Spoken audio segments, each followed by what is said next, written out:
So welcome back, guys, to another video, and today I wanted to have a little discussion. You know, E3 has came and gone. Now we're starting to get to that point where everyone was so excited about all the announcements. Now everyone's having that realization moment that once the news starts to wear off, they kind of rationalize on what games they want, what games they're looking forward to. And, you know, one of the biggest topics, in my opinion, at E3 was the announcement of Metroid Dread, which is a brand new 2D Metroid coming out for the Nintendo Switch in November 2021. And, you know, Metroid fans have been waiting, Nintendo fans have been waiting with bated breath since the initial announcement of Metroid Prime 4 at a previous E3 a couple years ago, and we hadn't heard anything about it, and this really came out of left field. No one was expecting this title to be announced, and, you know, with that being said, a lot of folks now are starting to kind of have this realization and debate. I've seen numerous videos asking if Metroid Dread is worth the $60 retail price, and you'd be surprised of how many people are divided on if they want to spend full retail for a 2D Metroid.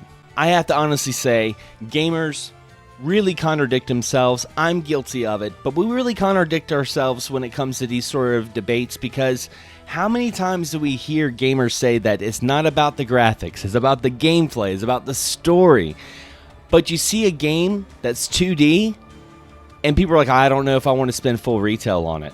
And here's my thing, you know, if this wasn't a Nintendo title, I feel like it would be a pretty good debate if it was a Nintendo title. And the reason why I say that is not just because, you know, I'm some like Nintendo fanboy, but because Nintendo games do hold value.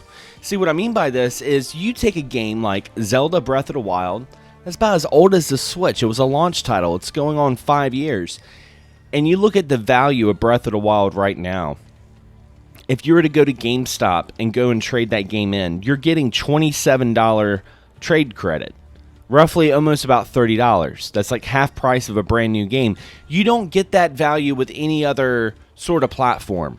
I mean, you get a game like God of War for the PS4 that came out around the same time, and you try to take that to GameStop, you're not going to get that much. Matter of fact, God of War, as great as a game that is, it's in the bargain bin now. You know, you can get it for $20 or less. It has no value, where Nintendo games always have their value.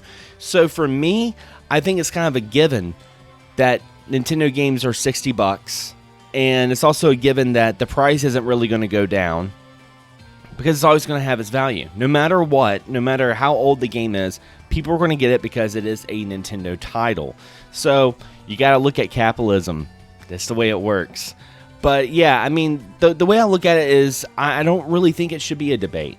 I think, you know, even someone like myself who's not the biggest Metroid fan, I'm not a huge Metroid fan, I'm still going to get it. And the reason I want to get it is because I was one of those kind of people for years that was like, why hasn't Nintendo done anything with Metroid? It's been years since we've had a consoleized Metroid game. I think the last one we had on console was Metroid Other M on the Wii. I think that was the last one we had. So it's been a very long time. So I'm going to put my money where my mouth is, get the game day one, and show Nintendo, show Mercury Steam, that I want more Metroid, that I'm interested in this style of game. Because let's face it, these are all gaming companies. They go by the numbers. If a title doesn't sell well, they're not going to keep pushing it. So I honestly, I don't know why it's a debate. I don't know why people are talking about it. We had the same thing with Zelda Link's Awakening, the remake on the Switch. When that came out, everyone's like, oh, $60. Why?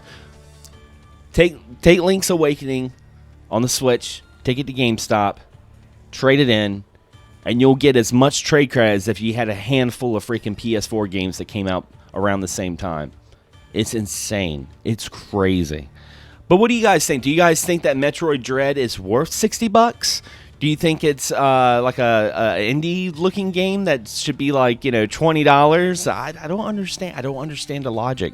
I understand the discussion, but I think it's kind of a it's kind of a lackluster debate, you know. But what do you guys think? Let me know in the comments below. I'd love to hear from you guys. And if you enjoyed this video, don't forget to subscribe, but also hit that bell so you're notified on all future videos that come out on this channel.